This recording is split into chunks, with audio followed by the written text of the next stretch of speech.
ठीक है। तो रेगुलेशन ऑफ रेस्पिरेशन में आज हम लोग डिस्कस करेंगे कि कैसे रेस्पिरेटियन रेगुलेट होता है, एंड उसमें सबसे पहले हम लोग डिस्कस करेंगे higher centres of brain. And ये क्या है? They are the deciding bodies, means खबर जो आएगा ये उसको डिसाइड करेंगे। हम लोग का रिसेप्टर्स नहीं हुआ था ना, हम लोग का रिसेप्टर्स होना पड़ेगा ना पहले।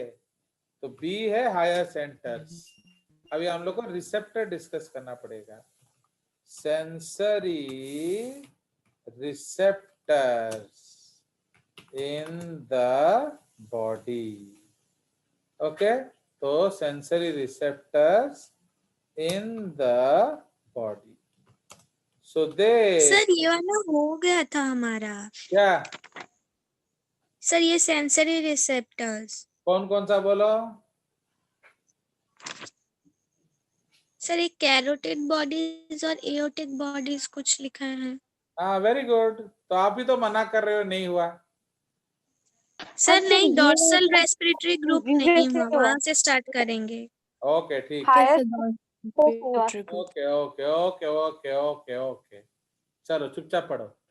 सो they detect the change in partial pressures of CO2 and और ऑक्सीजन।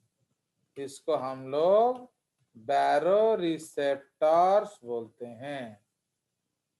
और दे क्या डिटेक्ट, और they detect chemical changes in the blood. क्या? H+ ion concentration, concentration. Okay, तो इसको डिटेक्ट करते हैं। सो इसको हम लोग क्या कहते हैं? So they are known as chemoreceptors. Receptors. ठीक है।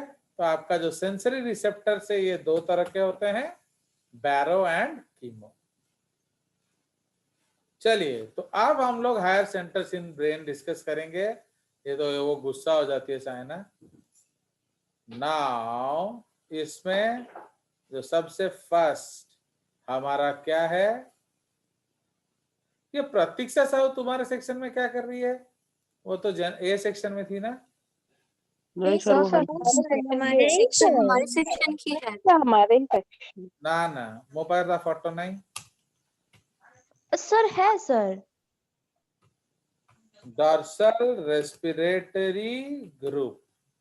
ओके, इसको हम लोग DRG भी बोलते हैं या इंस्पिरेटरी सेंटर भी बोलते हैं। क्यों? क्योंकि ये इंस्पिरेटियन में मदद करता है। समझ रहे हो? तो आप लोग को जो इंस्पिरेटियन जानते हो कि नहीं, इंस्पिरेटियन, तो ये उसमें मदद करता है। एंड ये कहाँ लोकलाइज्ड है? तो this is localised in the medulla. Dorsal portion of medulla. तो located in the dorsal portion of medulla oblongata। Okay, medulla oblongata क्या है? ये हाइंड ब्रेन का पार्ट है। And impulses are transmitted to diaphragm। क्यों बताइए? ट्रांसमिटेड टू डायफ्राम क्यों? बोलो। क्योंकि डायफ्राम मेन इंस्पिरेटरी मसल है। ओके, एंड तो डायफ्राम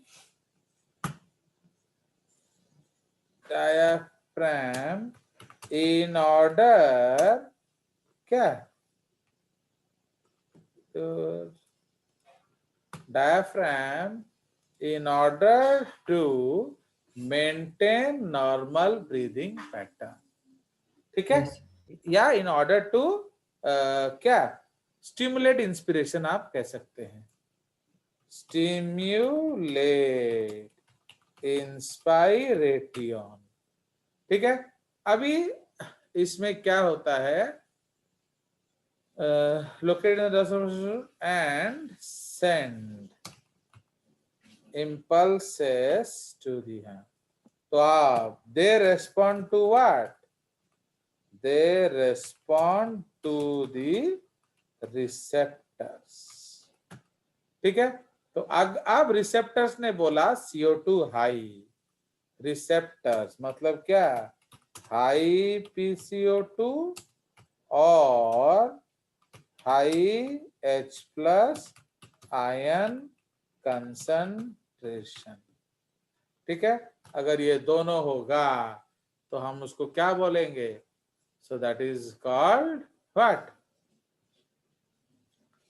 तो ये इंस्पिरेटरी सेंटर को खबर देगा. ओके. सेकंड है आपका ventral respiratory group. Okay. Ventral respiratory group या VRG या एक्सपिरेटरी सेंटरवा. Okay. This is called expiratory सेंटरवा. तो अब ये क्या करेगा? तो ये कहाँ लोकेटेड है? सेम ये आपका वही मेडुला. ओके.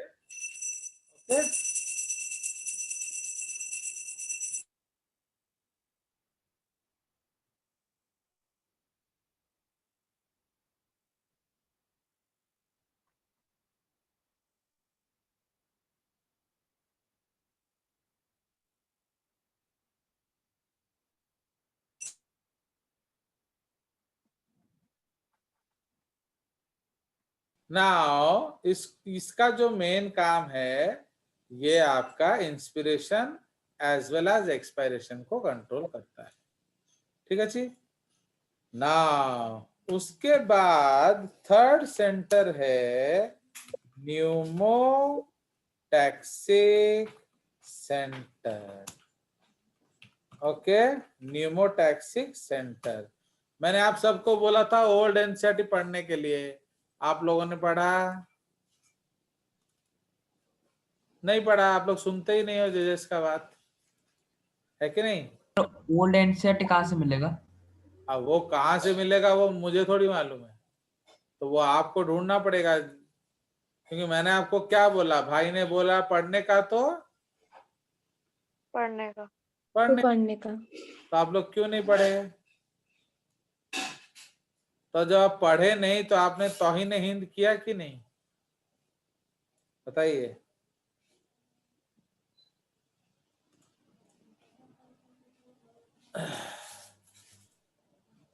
प्लस मैंने आपको ऑलरेडी जो नोट्स भी भेज दिया है जेसीईआरटी वाला, तो बट आप लोग फिर भी नहीं पढ़ रहे हो, तो क्या किया जाए बताओ?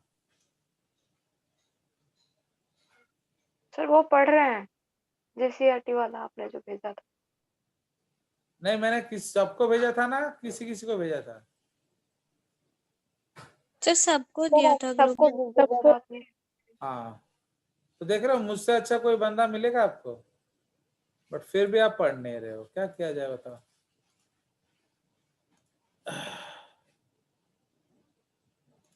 चलिए, इस दुख से हम लोग आज क्लास बंद कर देते हैं. तो अब देखिए नो सर. ये नो सर. ये क्या है बताओ, चुपचाप रहो. ये ओल्ड एनसीईआरटी. देखिए, रेस्पिरेशन इन एनिमल्स देख रहे हो? ये आपका अदर Yes, sir. एनिमल्स का दिया है.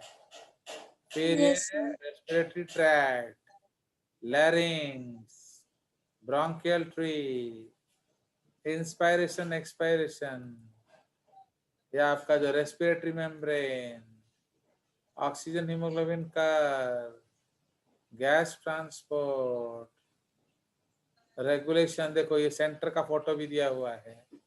Okay. Yes, sir. Respiratory disorders. देख रहे हो कितना बढ़िया है। Yes sir. तो अब तुम लोग कब पढ़ोगे ये? एंड ये जो है सर ये आप भेज दीजिए। ये आपका जेसीईआरटी का नोट है शायद। देखिए ये रेस्पिरेशन, ये जेसीईआरटी है। सर आप ये वाला भेजिए हमें। देख रहे हो, ये देखो, ये तो फोटो मैंने आपको दिखाया था कि नहीं? हाँ यस सर। ताहले ये यस ये जेसीईआरटी बुक में है न्यूमोटैक्सी और आपका केसीईआरटी में कैसे नहीं है, समझ रहे हो? चलो, इसे तुम लोग क्या करोगे मैं समझ नहीं पा रहा हूँ।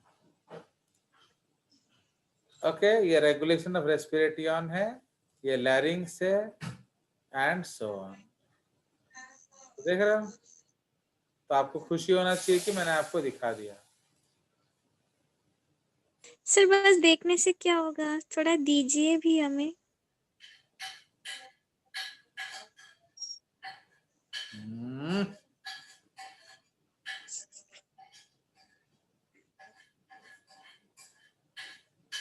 आप जब मांगते हो उससे कैसे मुझे कैसा लगता है बताइए? जैसे आपका मेरा क्या मांग रहे हो? हार्ट किडनी, किडनी, कलेजा सर किडनी। फिर भी सर चलेगा, एक दे दीजिए ना, और एक है ना आपके पास। लाइवा मांग रही बोल रहा है, इसको गोली मार दो इस प्रत्याशा को, समझे कि नहीं? सर मैंने नहीं बोला कुछ। तो किसने बोला? सर भाग्यश्री बोल रही है, भाग्यश्री। किस बदतमीज सर गुस्ताख भाग्यश्री किया है? मैंने तो कलेजा बोला, लिवर। चलो अब इधर आ जाइए। कड़के कालजा ले गई, ऐसे गाना गा रहे हो? अब देखिए, तो इसमें मैं एक पॉइंट ऐड कर रहा हूं बिकॉज आप तो जानते हो कि भूमि को I like. So during normal, ये मैंने ओल्ड एनसीईआरटी से लिया है, देखिए। During normal respiration this remains inactive and even does not play any role in the basic rhythm, but under enhanced efforts ये क्या करता है? To fulfill the demand by regulating both inspiration and expiration. Few of the neurons of this group control inspiration while few others control expiration, thus regulating both. देख रहे हो? तो इतना जो है ये मैं ओल्ड एनसीईआरटी से ऐड किया। आप सोचो कि मैंने उसमें कितना डाटा है, आप सोच सकते हो। ओके, एंड मैं भूमि को दे रहा था, उसने मना किया, मुझे नहीं चाहिए, सोच लो। नाउ न्यूमोटैक्सिक सेंटर को हम क्या कहते हैं? It controls the switch off point of inspiration. समझ रहे हो? आज प्रतीक्षा गुस्सा हो गई और बोलती है आज मैं बिना सांस लिए मर जाऊंगी, या फिर एक्सेस सांस लिए मर जाऊंगी। तो ये दोनों सर ऐसा कभी हुआ? हाँ बोलो बोलो। ऐसा होगा नहीं। क्यों ऐसा नहीं होगा बोलो? क्योंकि न्यूमोटैक्सिक सेंटर आपका गड़बड़ कर देगा, तो you cannot do it. So the pneumotaxic centre is located dorsally. ये भी आपका ओल्ड एनसीईआरटी का है। ओके, कौन आए हैं महानुभाव? चलो, so the pneumothoracic center is located dorsally in the upper pons varoli. Okay, उसको pons varoli बोलते हैं।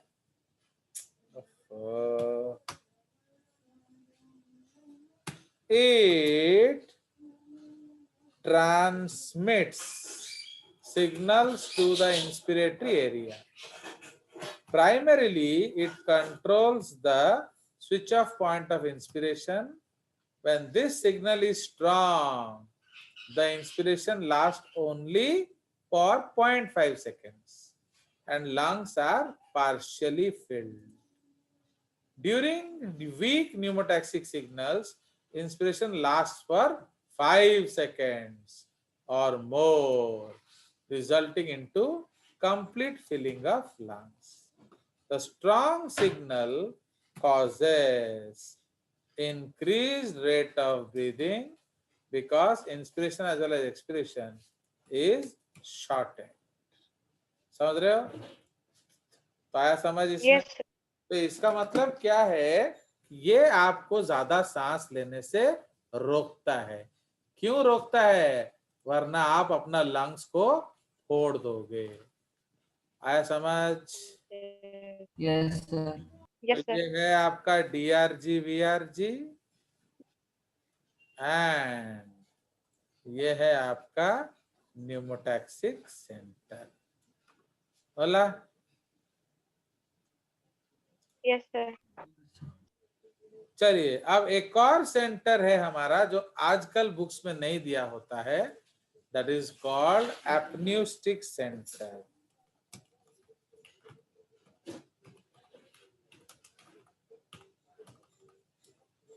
ओके तो फोर्थ जो है उसको हम लोग कहते हैं एपन्यूस्टिक सेंटर। ओके तो इसको हम लोग एपन्यूस्टिक सेंटर बोलते हैं। तो एपन्यूस्टिक सेंटर क्या करता है? ये rate and pattern of breathing को कंट्रोल करता है। ठीक है, so this controls the rate and pattern of breathing. Understood?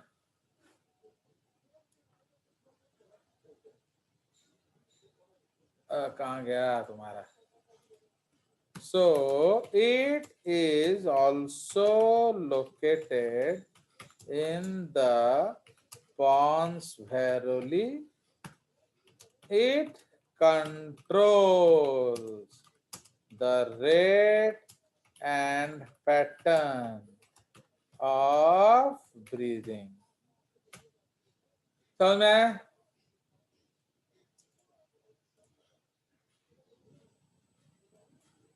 Now rate and pattern of breathing का मतलब क्या है कि सपोज हम लोग फास्ट एंड शैलो करेंगे।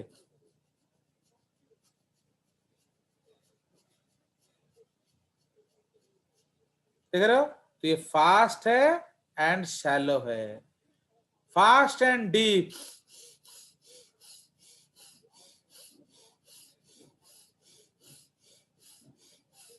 ये क्या हो रहा है? फास्ट भी हो रहा है, डीप भी हो रहा है। डीप अभी आप लोग कैसा ब्रीथ कर रहे हो बताओ प्रतीक से?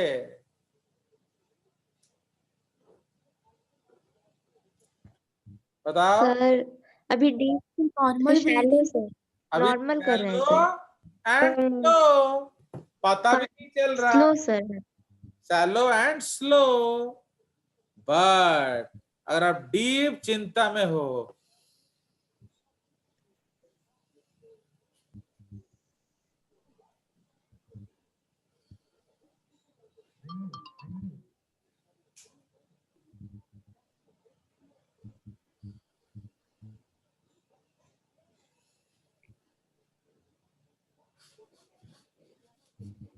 समझ रहे हो? तो इसीलिए ये कौन कंट्रोल करेगा? आपका एपन्यूस्टिक सेंटर। चलिए आज जो प्रतीक्षा ने ठान लिया है कि आज मैं जैसे भी हो लंग्स को फोड़कर मर जाऊंगी, तो अब वो क्यों नहीं मरेगी हम डिस्कस करेंगे। So that is called Hering Breuer's reflex. Okay तो ये एक बहुत इंपॉर्टेंट पॉइंट है। इसको हम लोग क्या कहेंगे? Note, Hering Breuer's reflex. Okay, Hering Breuer's reflex. ठीक है जी। तो अब वो क्या कह रहा है? तो आपके जो लंग्स में स्ट्रेच रिसेप्टर्स होता है। Okay, so in the walls of the bronchi and bronchioles, stretch receptors are located and are stimulated by overstretching of lungs. ये सोई पड़ने की बेबी पड़े lungs, nerve impulses are sent, okay, along the vagus nerve. vagus nerve किसको कहते हैं? 10th cranial nerve. क्या आप लोग नहीं पढ़ोगे यहाँ, क्योंकि आपके सिलेबस में नहीं है, ये जेसीईआरटी सिलेबस में. To inhibit the inspiratory area. Okay, so the result is that expiration begins. Therefore, it is mainly protective mechanism for preventing excessive inflation of lungs, which may result in the bursting of lungs.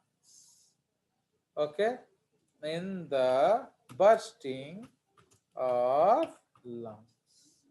समझ में आया? So, and stimulated by overstretching of the lungs, nerves are to inhibit the inspiratory area. ये कहाँ से जाता है? From the कौन सा सेंटर? Pneumotaxic center. Understood? तो न्यूमोटैक्सिक सेंटर क्या करता है? ये आपका उसको रोकने के लिए इंस्ट्रक्शन भेज देता है. कोई शक? तो इसको हम लोग कहते हैं हेरिंग ब्रूअर्स रिफ्लेक्स. ओके, तो for example when you are breathing more, तो आपका लंग्स ज्यादा स्ट्रेच करेगा, तो इमीडिएटली खबर चला जाएगा न्यूमोटैक्सिक सेंटर को. न्यूमोटैक्सिक सेंटर फिर खबर किसको देगा? इंस्पिरेटरी सेंटर को कि बंद हो जाओ.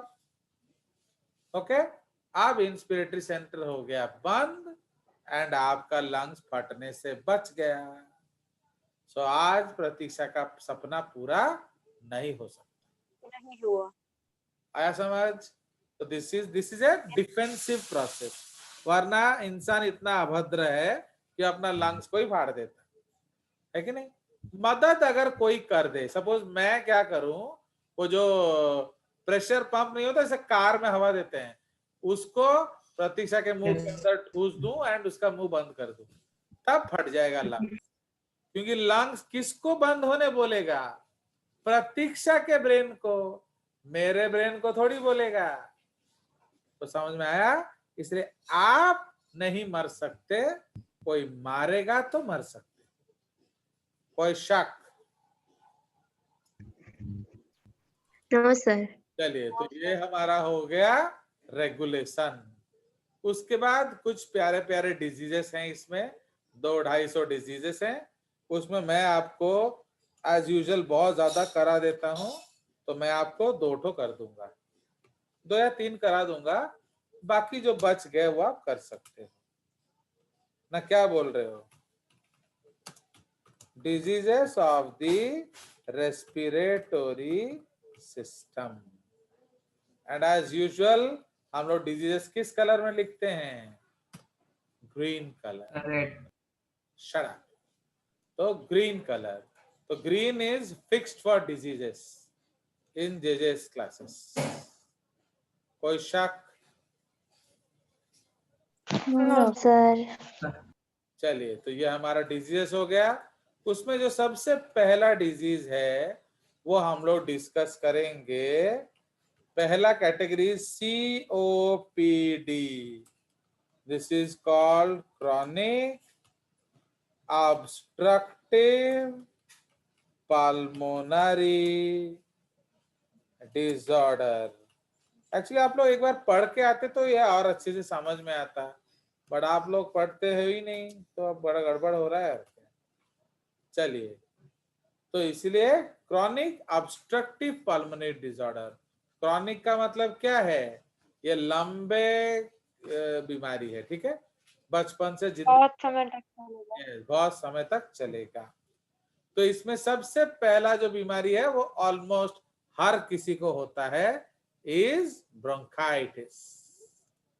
ओके, तो ये इस सीजन का बीमारी है, इसको कहते हैं ब्रोंकाइटिस.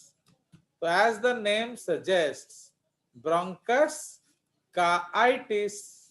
आइटिस का मतलब क्या है? इन्फ्लामेशन. सो ब्रोंकाइटिस में क्या होता है? It is the inflammation of the bronchi which is characterized by hypertrophy. मतलब क्या है? Increased secretion ability, okay, and hyperplasia, increase in number of mucus producing cells. समझ रहे हो? अब सुनिए, हाइप, ये बहुत इंपॉर्टेंट टर्म्स हैं। हाइपरट्रॉफी का मतलब क्या है? एक्चुअली ब्रोंकाइटिस में आपका जो कफ बढ़ जाता है। क्यों बढ़ जाता है? एक तो उनका सिक्रीशन एबिलिटी बढ़ जाता है ग्लैंड्स का, दूसरा नंबर ऑफ ग्लैंड्स भी बढ़ जाते हैं। ओके, सो इसीलिए वो ज्यादा सिक्रीशन होता है। सिम्टम क्या है? Regular coughing with cough, greenish yellow mucus. तो जब आप कफ फेंकोगे उसका रंग ग्रीनिश येलो होगा। अब आपको समझ में आया मैं क्यों डिजीजेस स्क्रीन में पढ़ाता हूं? चलिए, Yes, sir. Yes, sir. Sir, is there any specific reason for green color? क्या?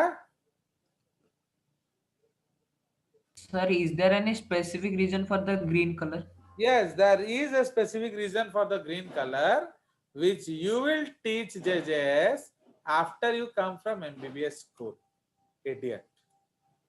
ठीक है? अरे हर चीज अभी पढ़ लोगे तो कुछ बाद भी पढ़ लेना।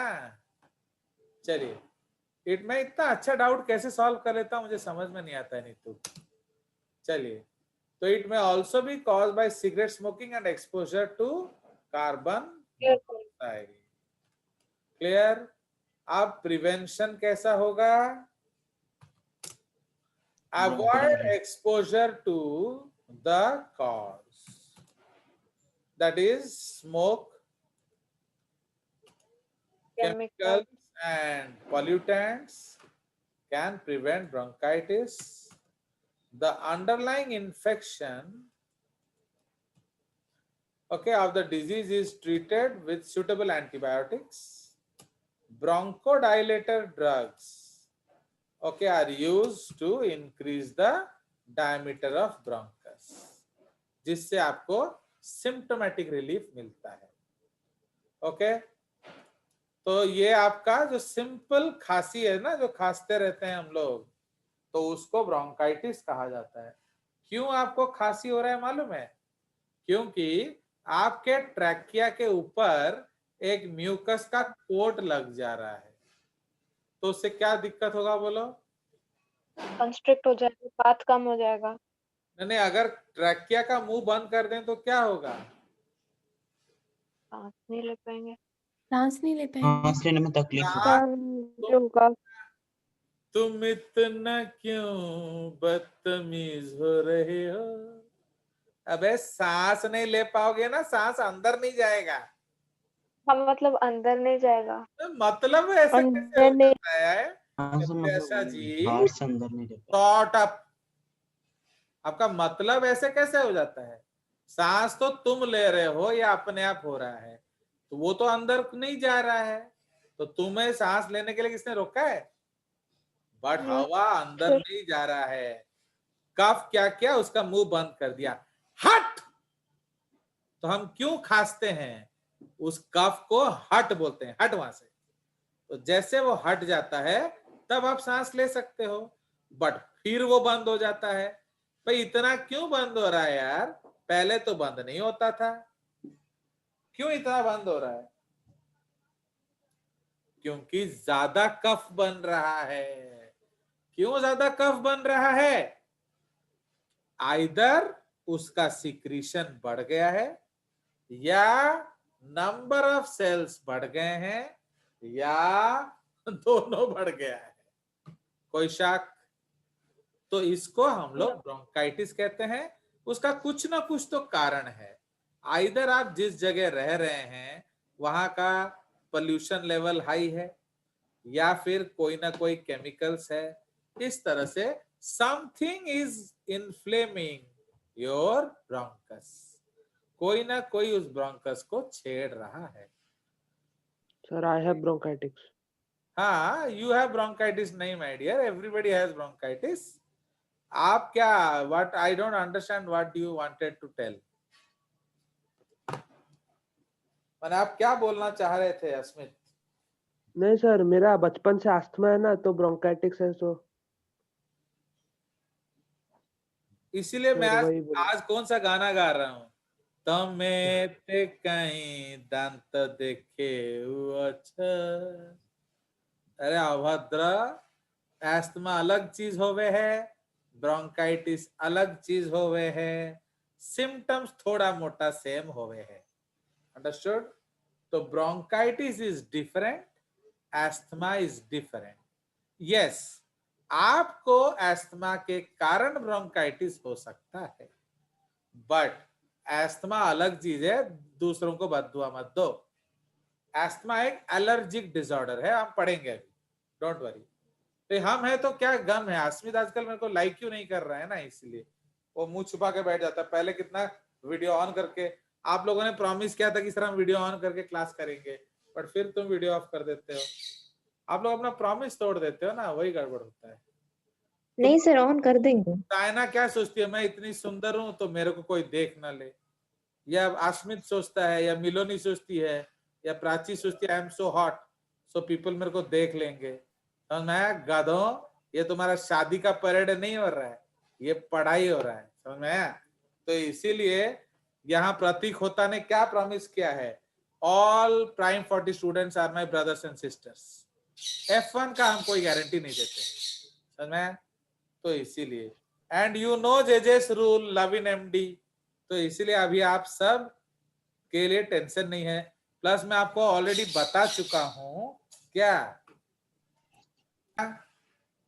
सो अब इसलिए ब्रोंकाइटिस एंड, जैसे आस्मित ने बोला, ब्रोंकाइटिस एंड जो एस्थमा है वो दोनों ही सीओपीडी है। इसलिए उसे लग रहा है कि दोनों एक है, बट दोनों एक नहीं है, दोनों एक जैसा है। Understood? Both are like each other but they are not same. अब चलो, वो गुस्सा हो गया अस्मित, तो उसको खुश करने के लिए एस्थमा बताया जाए। So the second disorder that we will discuss, आज एक अच्छा चीज हो रहा है, क्या बोलो? मीटिंग कट नहीं रहा। Yes, that is good, good sign. ये जूम वाले ऐसे पुअर जजेस को दे देने से क्या दिक्कत होता है कि नहीं? चलिए, so now just in order to satisfy the एस्मेट, तो हम लोग डिस्कस करेंगे एक और COPD, that is another COPD number 2, that is called bronchial asthma. Okay, इसको हम लोग ब्रोंकियल एस्थमा बोलते हैं। नाउ व्हाट इज दिस भैया? So this is characterized by spasm of smooth muscles present in the wall of bronchioles. Spasm का मतलब क्या है मालूम है? Involuntary movements. Okay? It is generally caused due to hypersensitivity of the bronchiole to foreign substances present in air passing through it. तो इसलिए hyper sensitivity का एक और नाम क्या है? बोलिए, एलर्जी। समझ रहे हो? उसका एलर्जी। एक और नाम है एलर्जी। अंडरस्टूड? तो इसलिए आपको किसी ना किसी चीज से एलर्जिक है। एक दिन आस्मित है ना, एक लड़की के पीछे घूम रहा था और उसने बड़े प्यार से उसे कुछ दिया, आस्मित के जान पे बनाया। क्या दिया उसे रे? एलर्जी। नहीं, उसके एक सुंदर सा फ्लावर्स दे दिया, फूल। तो वो फूल दिया। जैसे फ्लावर से उसका एलर्जी हो गया। फ्लावर से एलर्जी ना, किस चीज से allergy? Pollen, pollen. Pollen, sorry तो पोलन। आस्मित ने क्या किया? मुगलों जैसे उस फूल को लिया। थैंक यू प्रतीक्षा, आपने जो फूल दिया। ऐसे सूंघ लिया उधर ऐसे हो गया। क्यों? क्योंकि पॉलन एलर्जी हो गया। वो भूल गया प्रतीक्षा को देख के कि वो जो उसे पॉलन एलर्जी है, फूल से उसे दूर रहना है, चाहे वो प्रतीक्षा जैसे फूल हो या गुलाब का फूल हो। समझ में आया इडियट्स? तो इसीलिए आप फूलों से दूर रहिए। चलिए, सो द सिम्टम्स इसमें क्या क्या होंगे? सिमिलर सिम्टम्स होंगे, जैसे coughing, difficulty in breathing, specially expiration. अगर आपको ध्यान है या मैंने आपको समझाया था कि एक्सपायरेशन क्यों मुश्किल होता है, बोलिए। डायमीटर कम हो जाता है ब्रोंकियल्स का, तो सांस कम जगह मिलता है लेने के लिए, यस, मुश्किल वेरी होता है। गुड।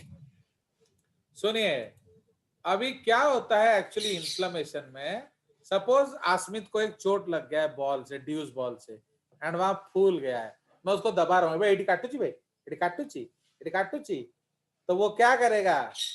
एंड मेरा तो थोड़ा हल्का सा हाथ भी है, तो वो थोड़ा ज्यादा दब जाता है, तो आसमित का क्या निकलेगा?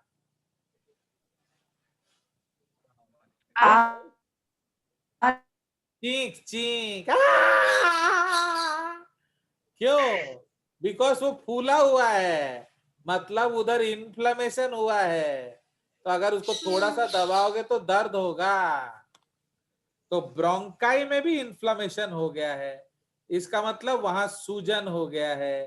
तो जब सूजन हो जाएगा तो जो वॉल्यूम ऑफ जो ब्रोंकाई है वो क्या हो जाएगा?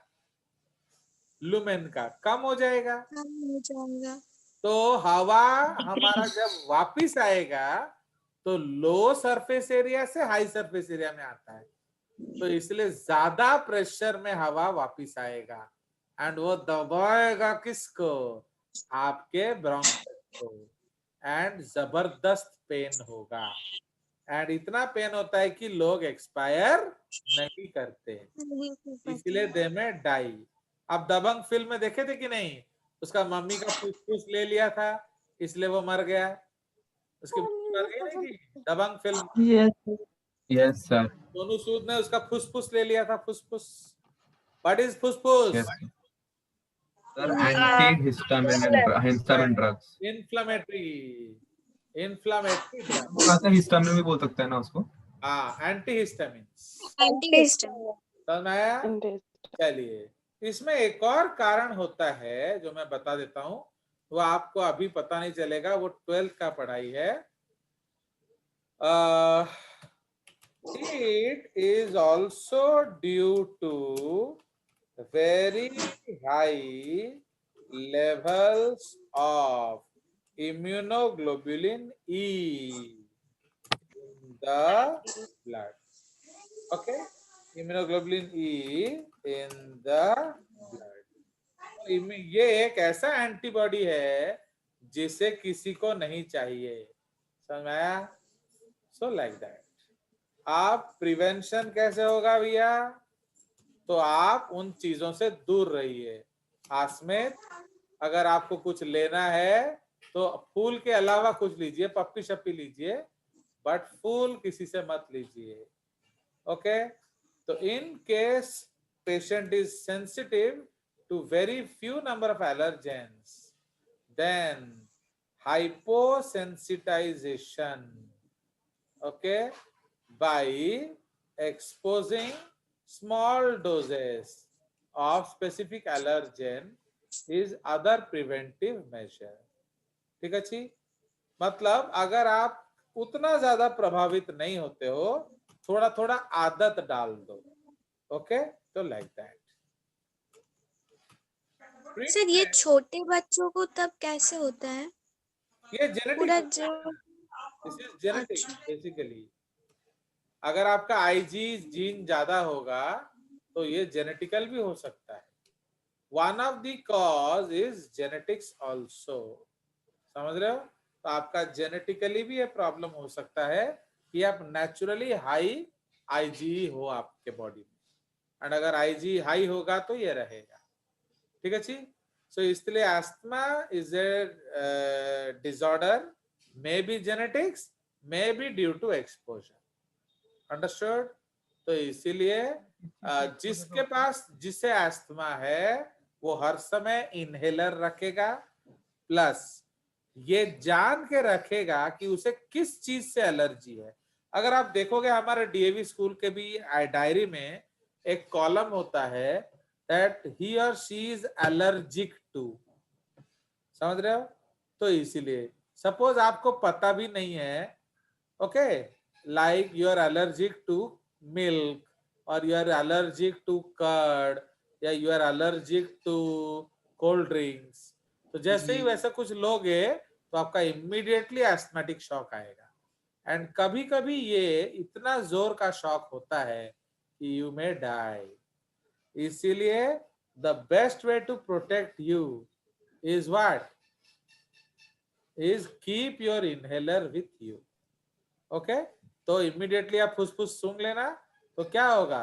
आपका ब्रोंकोडाइलेशन हो जाएगा, आपको सिम्टोमेटिक क्योर मिलेगा। ठीक है जी? ना प्लीज याद रखिए कि जब भी आप